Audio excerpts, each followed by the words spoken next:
How you doing out there in the world? Welcome. This is FO20TV, and today I have master producer in the building. My favorite producer in the city. You know what I'm saying, of the D, Mr. Drums and Keys. How you doing? Hey man, appreciate it, man. I'm doing good. I'm blessed. I'm black. I'm alive. You feel me? Striving and thriving.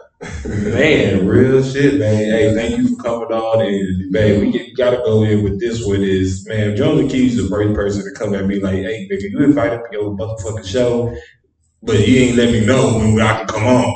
And I was like, hey, nigga, man, I've been working, chill out, you know what I'm saying? But he the first nigga pressed me and actually, like, come to the show, you know what I'm saying? It's the real stand-up guy, and I fuck with it because niggas been working, but, like, you show me that you want to be on this bitch, too. You feel me? Type shit. So that was it. I don't care that you press me, but you showed me that you give a fuck.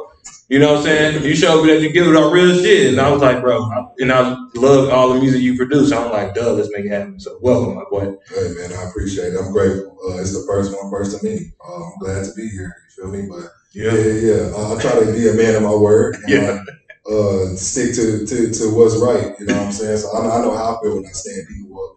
You know what I mean? So like I said, I took it personal a little bit, but after a while, I was like, nah, bro, it ain't that goddamn. You feel me? But we're here now. You know what I'm saying? I'm not gonna. I just wanted to see what's up. Like, damn, what's going on? Like, the last time, so many people do that. You know what I mean? They'll say something and they never follow through. You know what I mean? So being that you close with Frey, it's like, damn, man, you left me hanging. Man. But we good though. We here now. Yeah, man. And I'm gonna get to that. I'm gonna get to that soon. That relationship with Frey. But first, I want to start off with you though. Like, what made you fall in love with the sound, creating music, just the sound of making, something special? What made you fall in love with the sound of music? Man, the sound. Man, as far as I can remember, I can take you back to just being a child. When I was growing up in LA, my mama, my daddy, my granny, those are three people that I was around that I have the most vivid memories of having the musical inspirational moments. My mom playing oldies in the car, and this is what she used to do. She'd be riding and she'd be vibing, and we'd be in the car with her. And then she'd be like, y'all hear that beat? Y'all hear this song? Y'all hear the sounds? Yeah. And like she'd be trying to make out the instrument, and then I'm in this car just like really trying to hear it. I'm like, damn, I don't hear it like as a kid, but eventually I started catching on, and when I did, I'd get happy, stuff like that. My dad, he used to play Tupac, stuff like that. One of the vivid memories with him was we was going to school and he was playing Tupac Hail Mary, and I'm in the back seat. Life changing. He don't even know. Come on, bro. Bro, I'm talking about the bells, nigga. You know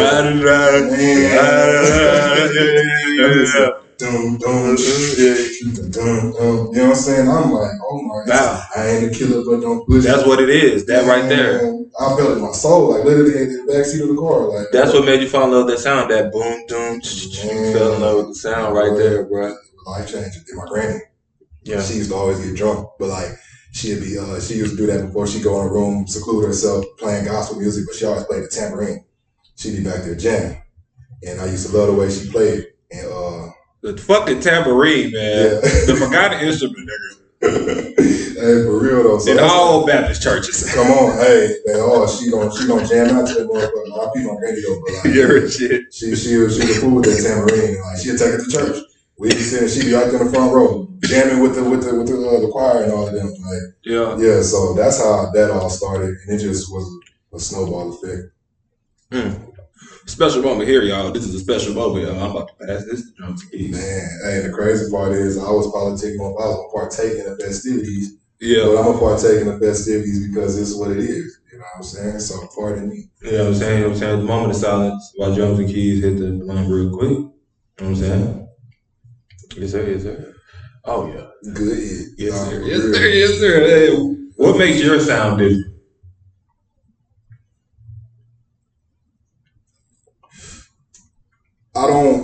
Because I ask myself this question a lot.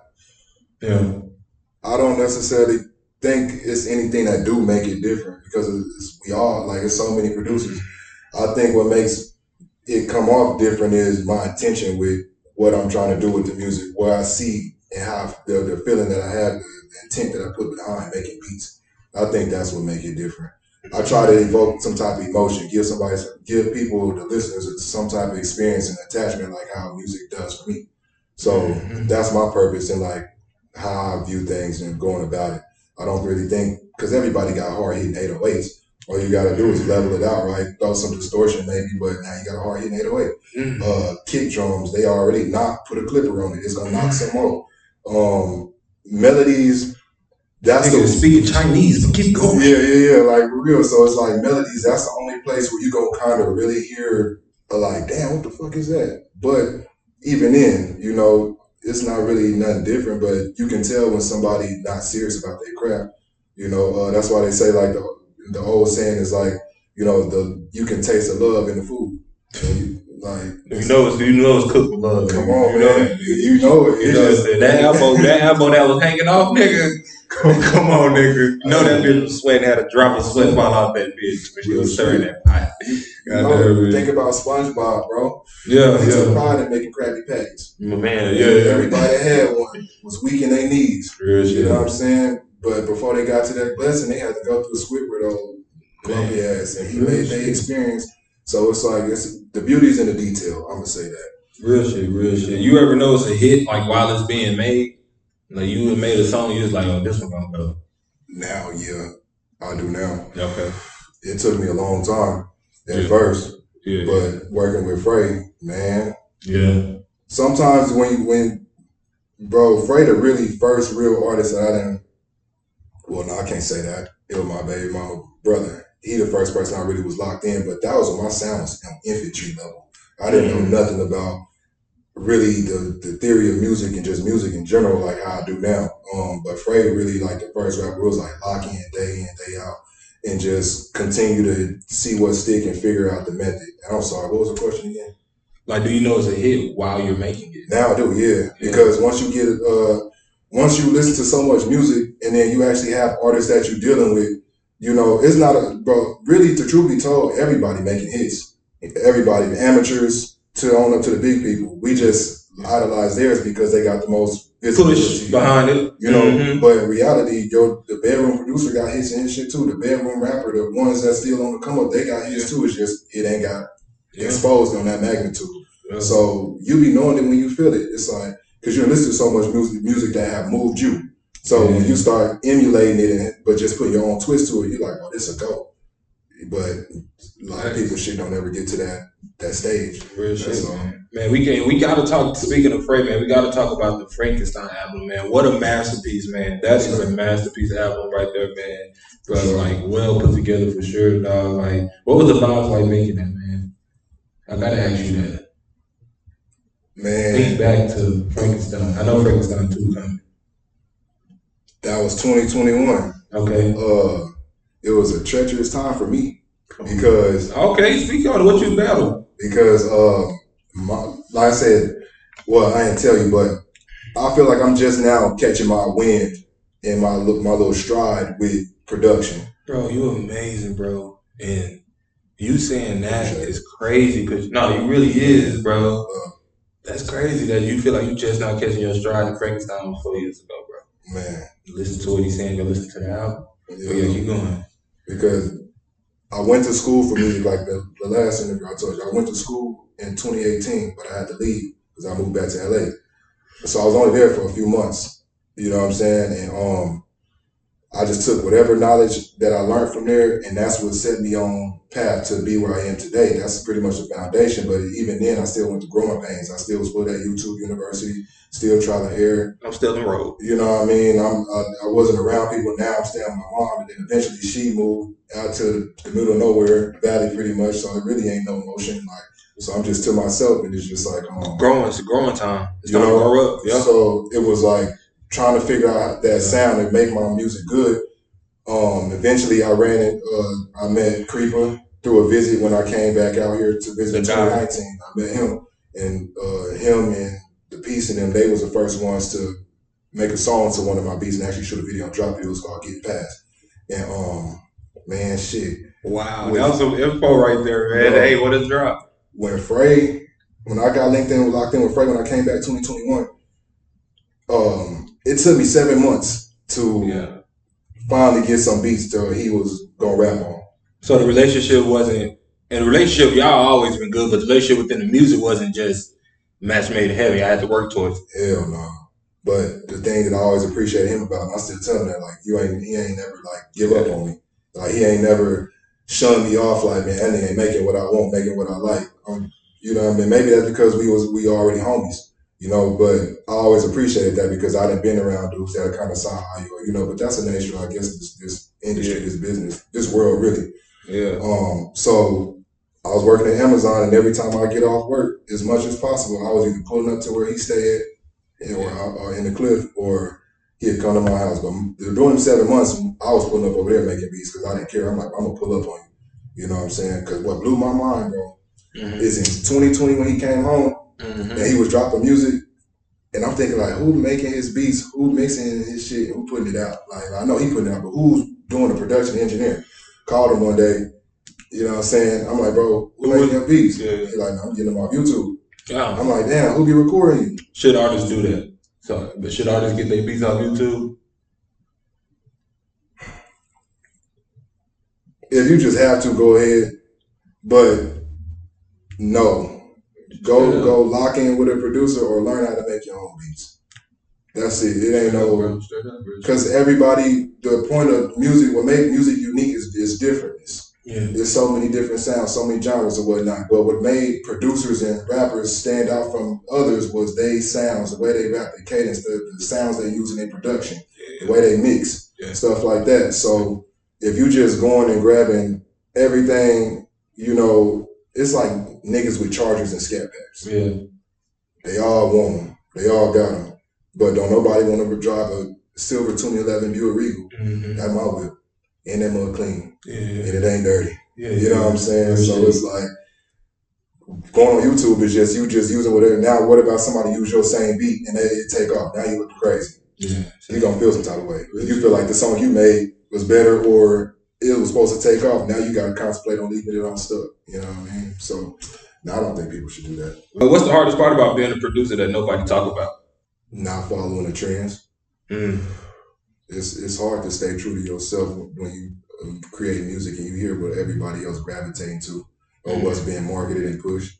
It's a constant battle between you and the world. Do you become like them or do you stay yourself and take a chance on yourself, making it from your being yourself? Your uniqueness, yeah. Bro, I hear it all the time. Yeah. The wave right now, it's gonna die out, but everybody on it. You know what I'm saying? But it's like, who gonna make the difference though? Who gonna really try to make something that's gonna have you thinking about that music 5, 7, 10 years down the line? You ready for a new era in music? Yes.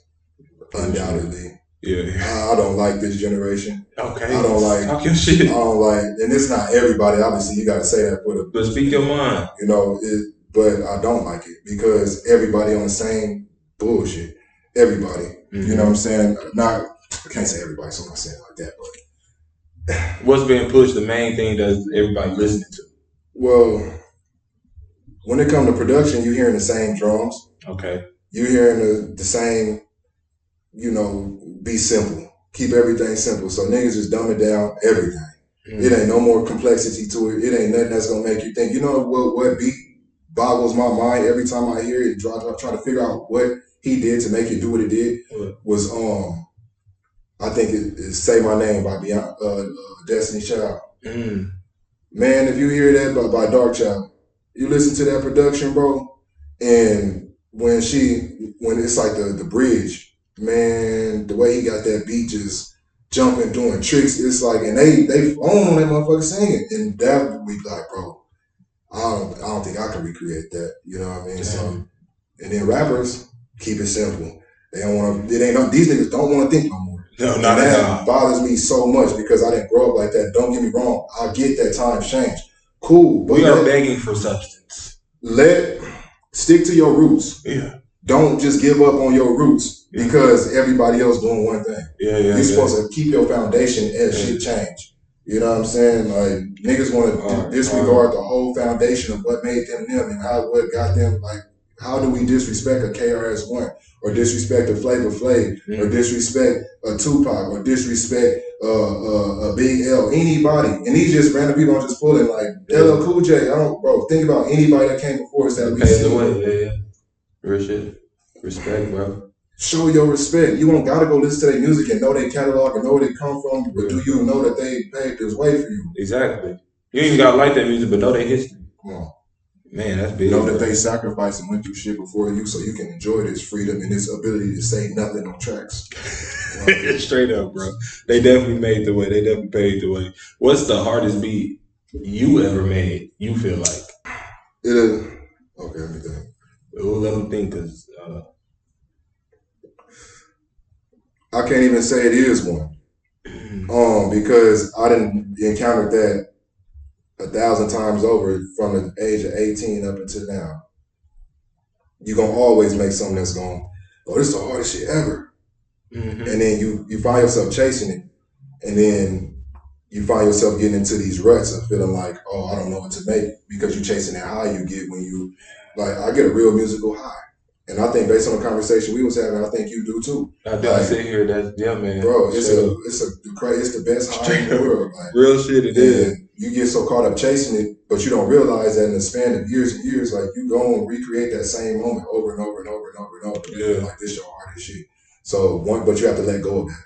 Let go of the attachment to your beat so much to where you think it's so grand and just amazing that you stunt your creativity and now you don't know what else to make. Nah, real shit. Bro, it's just another fire beat that you're gonna move on from and make another fire beat that you're gonna think like, oh my God, this was the hardest.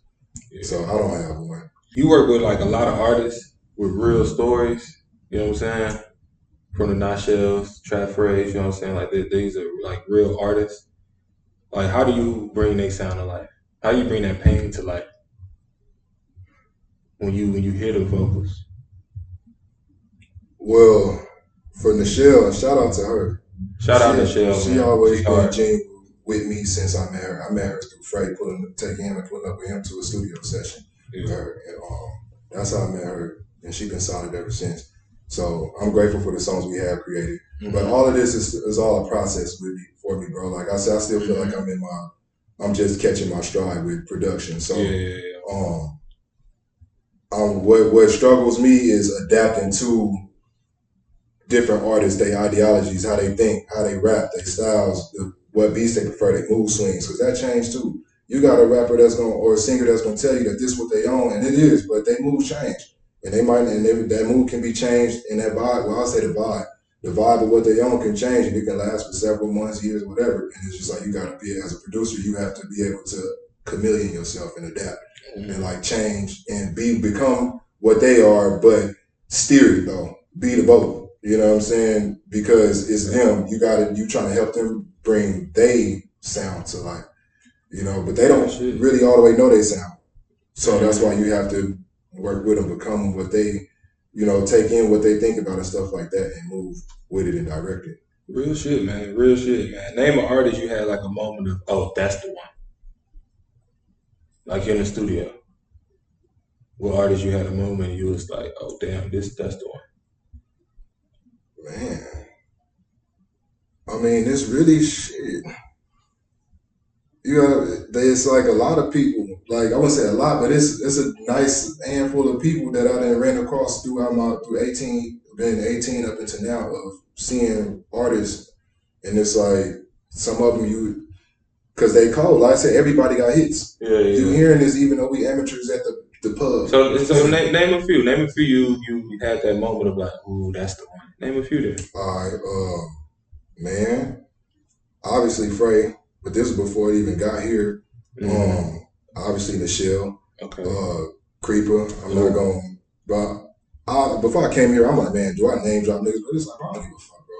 If you had some type of positive influence or whatever on my life, I'm not. Whether we talk or not, I'm not saying that's what it is with them, but I'm just saying, general, like, I'm not about to do all that shit with the internet and try to. Yeah. So Creeper. Him for sure, because he was one of the first rappers that really took to all my different type of beats. Yeah. Man, I can send him literally anything. Bro, cold as fuck. I would put up, that nigga cold, bro. That nigga flow is immaculate. I can send him anything. He gonna send me something back to it.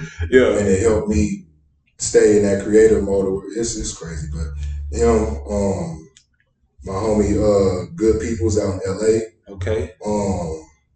Shit, bro, I'm high enough. That's a good list. Little Mount Rushmore right there. Mount Rushmore right now. You say Trap Freight, not Shell Crew, and Good People's. Shit, how many is that? 4. That's Mount Rushmore. No, I mean, for the sake of this conversation, we can do that. But I think in reality, I would have to really sit down and construct that list for sure. Okay. But Frey and Good People's. Yeah. Goddamn, bro. Yeah. We can definitely be that for this conversation for sure. Yeah. Okay. Yeah. The pressure question. Man, fuck me up. Yeah. Like, are artists still representing the struggle and stories of the community? Like how they, like what you said, sticking to their roots, or has like the genre become more about trends and sponsorships? Bro, it get deep, bro. And we on FO20TV, man. That's beyond. When you ask something like that, that's beyond rap. But man, no, they not. To answer your question. Okay, I feel like this. As black men that created hip hop, that the world loved, that they partake in, that they leech, that they rape, rob, steal, and pillage type shit off of, and don't, show their respect to us. They'll tell you Latinos started hip hop. They'll tell you Caribbeans and all that nonsense, bro. Nobody started hip hop but Black Americans. Straight up. Straight from the East Coast. It wasn't nothing more, nothing less. We not gonna knowing we come from that, I feel like we owe a duty to our people in this thing we call hip hop to bring something of substance. So too many people now have became what you said, that second part of that question that you asked me.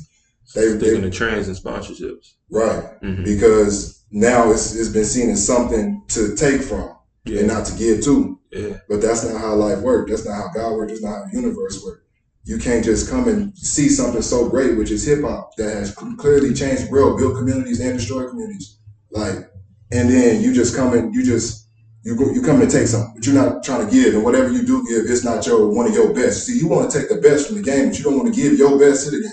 Real shit, man. Bro, so it's just like the story in the Bible. I'm not a Christian, but this is what they be talking in here. So it's like when God told Cain and Abel to, he was having them, I believe that's them, he was having the brothers them bring offerings and stuff like that. And one of the brothers was bringing better stuff. And the other one was hating. Mm-hmm. And he got so much full of jealousy and envy and hatred, he killed his own brother. But it was like, nigga, you don't give your best of what you can offer. Your brother, he coming around bringing me all the A1 stuff. Yeah. But you want to leave with something great like his. That's not how it works. So no, I don't think that it's about them putting anything into the community. And I'll say this side note in that question: niggas gotta stop buying turkeys. Straight up. Okay. You niggas worth hundreds of thousands, millions. Maybe the 100,000. Cause that's a lot. So the 100,000 niggas, y'all can buy turkeys. But when I'm not gonna say that shit. Fuck that. I'm sorry. It don't even matter how much money you got. Just when you got when they're tired of the fucking turkeys, man. Them kids need more than turkeys. Cause think about it, these niggas rap about communities where they come from, where motherfuckers ain't got basic heat to cook this food anyway. What the fuck they gonna do with a full-size steroid turkey?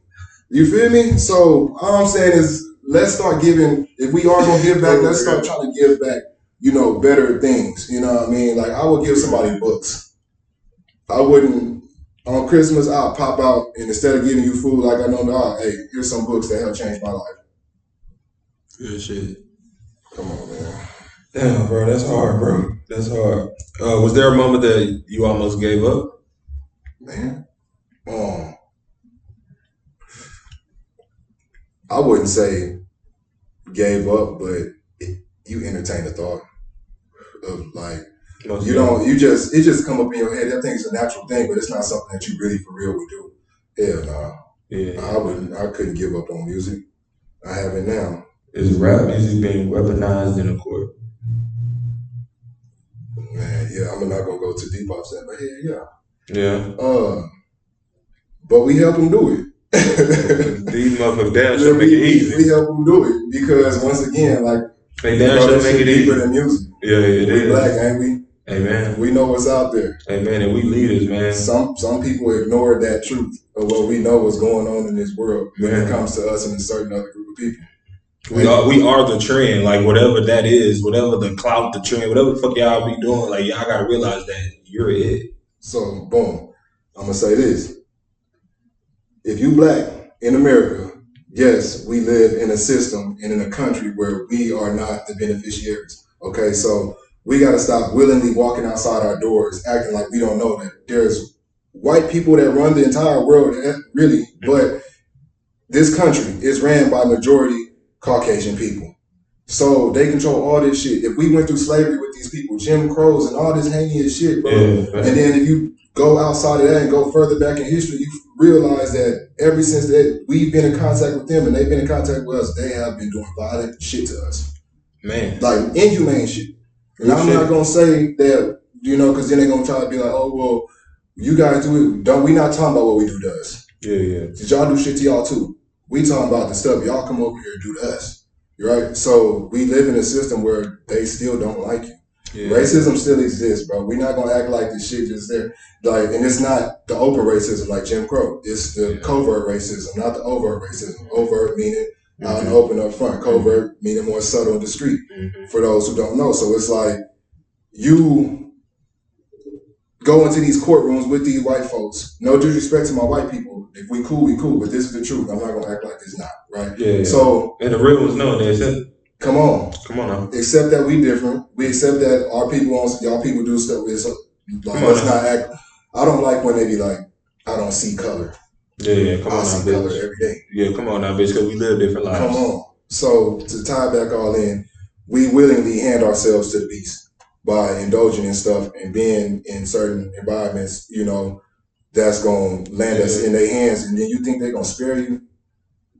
Come on, bro. They gonna try to hit you with the max, however light. Man, they gonna try to get you gone. They're gonna try to get you gone. So you saying all them shit, all that stuff in your music, it got to a point where, because we have so much evidence and proof to see rappers go out here and do crimes on camera and or even just put it up in a social media post to where they can compile evidence and show it. And then you got people that can track this shit down too, like YouTube FBI type motherfuckers. Like, why wouldn't they use it? We ain't trying to hear, oh, I'm just telling you. It's their fucking job, man. You don't think them white folks know you lying? You didn't, in everything you talking about matching up. Make their job harder, crazy. Come on, make their job impossible. Real shit. I miss the days when niggas kept it G. I miss the days, and I'm far from all that. But I grew up in the hood too. But I understand what I gravitated and respected to. That was law. Like, you don't just be, man, you're not gonna see me walking around putting guns on the internet, but that's just me. Yeah. If you do it, do what you do. Yeah. But it's just me. Real shit. You know what I mean? So I'm not gonna help them get me gone. Like, how long can a rapper stay in the streets and still survive in the industry?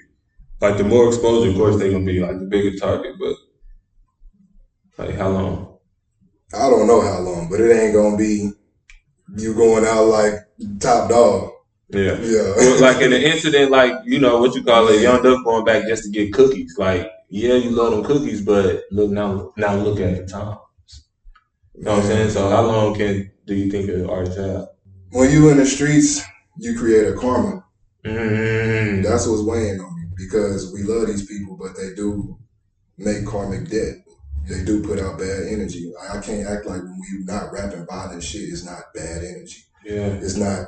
I used to know, I remember how music made me feel when I was trying to do dumb shit. I'm not putting on R. Kelly and all that. I'm putting on 1017 and Boosie and Webby, Trill Fam, you know what I mean? Stuff like that. So it's like, man, you create karma, bro. And I'm not a street dude, but I understand the laws of the universe. So when no matter how much, just when you know you live that past and put that aura around yourself. Yeah. And then you go and make songs where you pretty much gloating about it, in a sense. You might still be telling a story, but it's like you might be speaking about a beef that you and that person only know, and it could have been shameful to that person. You know what I'm saying? It's just about understanding you don't always have to speak on certain things. And I think rappers do this stuff in their music, and they talk about how they slide on niggas. Now they probably like the real sophisticated street niggas, they putting it in their music too. They just word playing it. They said it in a way that's going. It's going. And niggas on YouTube dissecting that shit. Come on, yeah. But I like it that way. It's more of these generation. It's not the OGs. Yeah. Niggas that we know was street niggas, bro. What were some pivotal moments that defined your career? Oh my God. Damn. Man, you getting it live and direct. It's the first one too. Man, it's hard, bro. Shout out life, man. Energy travels, man. Going through pain. Yeah. I went through a whole lot of pain. Yeah. And that was the hardest time of my life. Trying to keep life going, stay sane. Not give in to the dark thoughts. You know what I'm saying? And it's not self-harm. You know what I'm saying? But it's like, let that be said. Because I ain't gonna just self-clock myself out. Man, I'm gonna try. I'm gonna keep trying. Life, bro. It's like, nigga, you know, man, we can talk all this esoteric shit and all this Bible, biblical. It's like, but we don't know what the fuck on the other side of that. Yeah. Like, you just gotta what you really believe. Yeah. You ain't gonna find till you go experience it. Yeah. You can't tell a kid that's 7 years old the meaning of life. They not gonna understand it. They not. You know what I'm saying? They gotta experience it themselves. And speak on the times when you was going through the hard times and you was holding down Trap Fred and the pen and him doing the bid and always picking up that phone. Like, why did you always pick up that phone? And, you know what I'm saying, explain like what you was going through while doing it.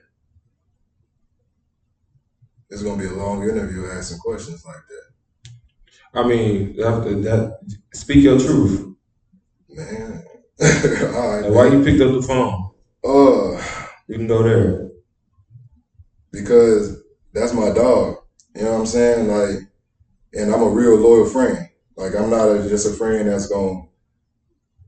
A lot of my friends are still friends from when I was a kid. You know, whether we talk or not, or we straight up like it was always them. It's never been really too many new people since I was a child. Like, so, and we built something. You know, I ask myself certain questions. I'll be like, damn, because I know life, and I'll be like, damn. I know he think about like who really around, like who really for this, who really, you know what I'm saying? But we had something to lose. You know what I'm saying? It's something to gain too. And it's like, this is my childhood homie. We didn't, in our time thug together. You know what I'm saying? I ain't never been around when he did, he was doing what he do, but it's just like, I knew I was an athlete. You know what I'm saying? He was in the streets. So that was a two separate dynamic, but we was always partners. So it was like a trade-off, bro. You know how the analogy I gave you when you got to give something up great in order to, I had to give up my daughter, and kind of really walk away from that because it became too much pressure on me of trying to be around. And it's no slight to my BM. We Gucci. We in a whole better standing now. But I understand that. So you was going through things with your daughter while talking to Trap Fred pretty much every day. March 2022. Yeah. He went to prison. Yeah. Next month of April, everything started going downhill with me and my, you know what I mean? But it's like, no, you a soldier, bro. Cause like I told you, like you keeping his sanity up. You know what I'm saying? Like you just going through that. You ain't even got to go in detail with that. But just going through what you going through with that. You and still picking up the phone, like a lot of people, I understand that. A lot of people don't know, like you hold people's sanity because they can quickly forget because you don't know what they're going through in that motherfucker. Bro, you got to understand when God working. Yeah. This ain't no coincidence that me and him linked back up after 10 years of not seeing each other. Man. And he dropping music and I'm already in the midst of, I'm making beats. Yeah. So, and then I had a daughter, I got a daughter out here, so it's that type of stuff. But I had to go through what I had to go through. You know what I'm saying? Like I said, it's not no slight on my baby mama. This is just my side of the story. Yeah. That's why I'm not going to go off into too deep a detail because I don't want to have it come off as if I'm trying to paint respect, bro. You know what I mean? So I was going through it. And that's not necessarily an excuse, but it is an excuse. So that was my life. Yeah. And when I got hit like that, it was hard for me. I was trying to process it all. Like, how do he calling? That's cool. We chopping it. But then when we hang up the phone, nigga, like, damn, with my kid, like I'm trying, you know, all this type of shit. And I was like, it's goofy. It's goofy shit that I wish it was less of the baby mom, baby daddy stuff, honestly. But whatever. So he told me on the phone, he said, this the part I'm gonna just jump to. He was like, bro, you can't forget about me. You can't forget about the dream. Like, bro, what we got going on. And when he said that, it hit me. I'm like, damn, he right. We can't forget about the dream. I can't forget about him. Like, real, bro. I'm like, my nigga in prison. Special. I know he been doing the jail since we was young. Like, nigga don't like it, but some people gotta still go through their walks of life. Come on, you know what I'm saying? Cars that they was done. Come on. So I never judged him. Like, I thought it was cool. I'm like, shit, I'm a football nigga. My partner, he's street nigga. I'm from the hood, so I kind of, niggas think I be on Bombay on that type of shit, bro. That don't mean I'm older. You know what I'm saying? So I had to, when he told me that, that's what it clicked. And ever since then, it was like, let her go, my little girl, and it'll come back in due time. But I do want to ask you, what advice would you give to aspiring producers looking to make a mark, you know what I'm saying, on their path? Okay.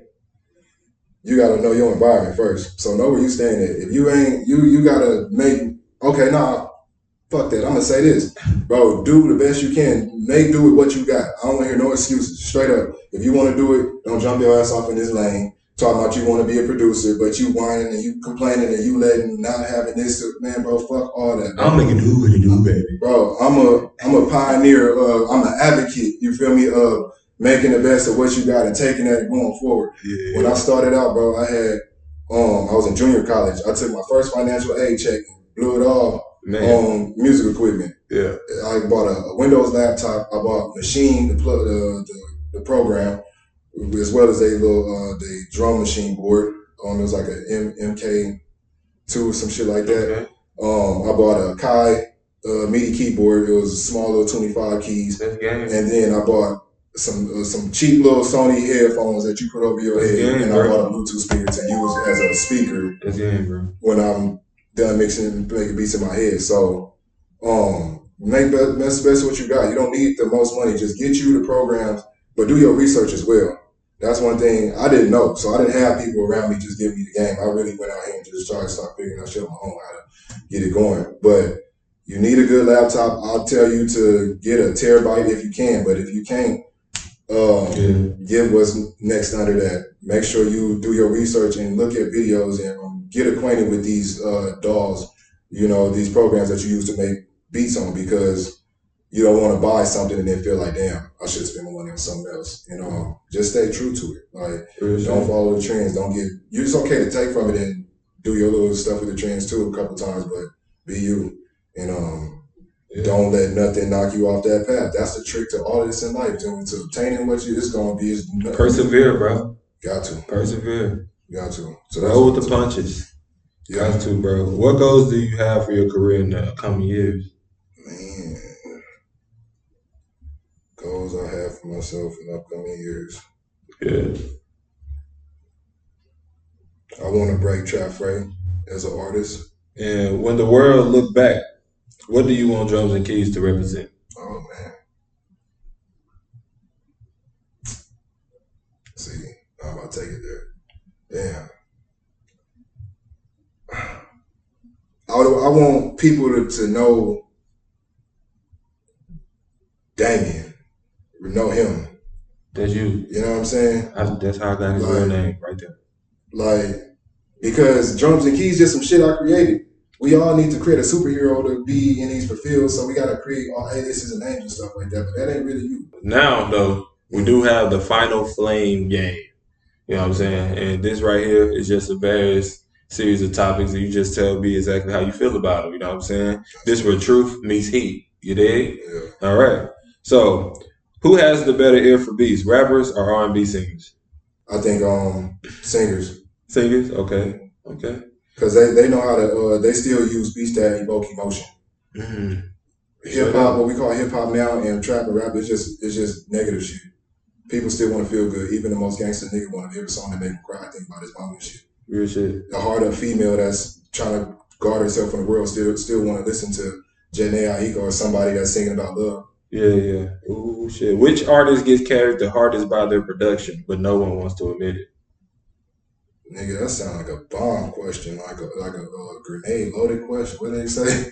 What's the question? Which artist gets carried the hardest by their production, but no one wants to admit it? They get carried hard by that. What does that mean?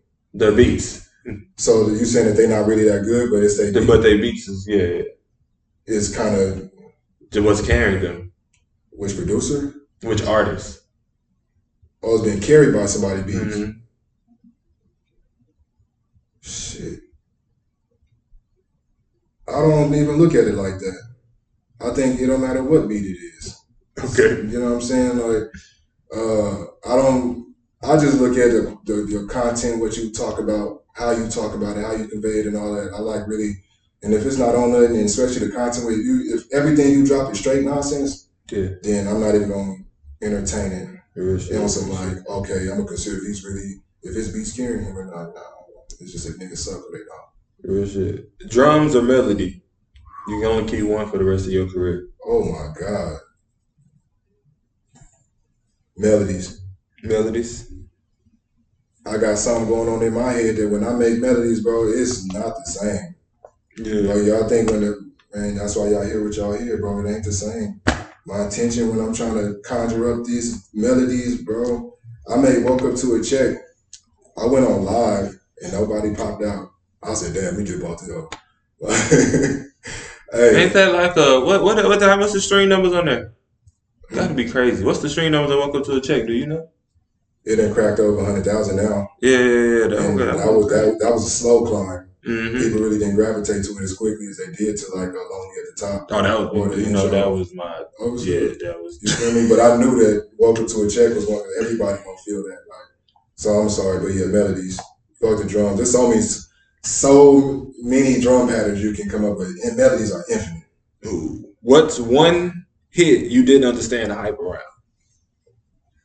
Man, fuck, because I'll be feeling this, but I'm trying to think now. Wow, what is one song that I didn't understand? You like, damn, that hell going dumb. What the fuck?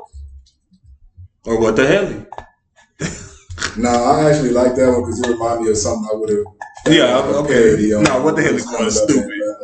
Early YouTube years.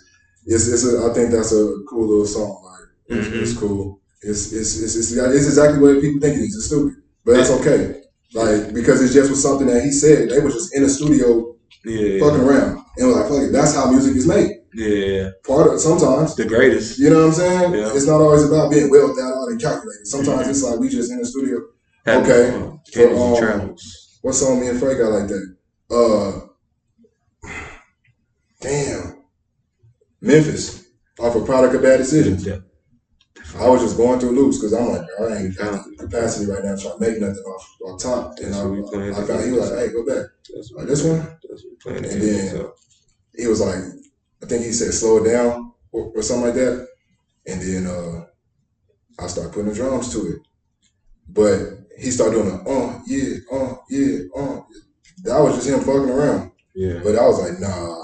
We both was like, hell no, we need to. I was like, yeah, you need to put that down. You know what I'm saying? And one producer you challenging a beat battle just for fun. Any producer? Yeah, you're challenging a beat battle. Damn. Man. Because now I'm thinking like, okay, it's either gonna be through the soul beats or through the trap beats. I don't think I make trap beats, so I'm gonna leave that one. I would have to go with a producer that makes soul samples. Okay. Ninth Wonder. Okay. Hell yeah. Okay, there we go. Him, that's an OG. You know what I'm saying? I would be like Kanye or Hit Boy, but if it wasn't for Ninth Wonder, we wouldn't have them. And I think him along with like somebody like Jay Dilla. But which region has the most overrated sound out of Atlanta, LA, and New York City? Currently? Right now, yeah. Overrated sound? Overrated. New York, most definitely. Yeah. They fell off, bro. That's the Mecca, and it fell. That is the Mecca that created it. Yeah. The Mecca is in Atlanta now. Yep. That's for sure. That's I can agree. The engine of all this shit. Yeah. And it's been for a decade plus. Yeah, I can agree. And you got to give thanks to the Young Thugs, the Futures, the T.I.s, the Gucci's, like the people that just been still going. Like, they you know what I'm saying? Different type. Even the big boy stuff that did it and stopped, but you know what I'm saying? Them niggas are like, niggas. It's constant. The engine turning out. And it's even a production. It ain't never stagnant. It's like, bro, do you listen to the beats that, I'm just throwing him out because it just popped my name, Young Scooter. Like I never listened to him, but when he passed, I heard one of his songs. And I'm like, that's crazy as hell, right? And I'm like, damn, I wouldn't expect a street nigga to get on. Yeah, I know, right? Yeah. But there's a lot of people. Yeah, you real, bro, and I love it. But I heard that and I was like, but it made me think this is why Atlanta is what Atlanta is, because they not sticking to one genre. Like the niggas on the West, for the most part, we know the West Coast sound. Pretty much is what Kendrick did with this GNX album, which is not a bad thing. LA turned up. That's their shit, just like down here. They got their own. Everywhere got their own, so that's cool. But Atlanta, How She Send You is going crazy. I love the sound. I just started getting hip to him. Atlanta is worldwide with this shit, bro. That sound, that southern, man, it's bro.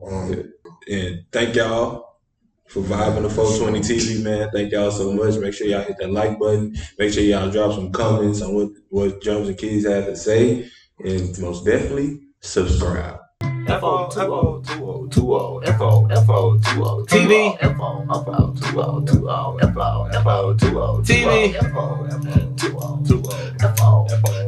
TV.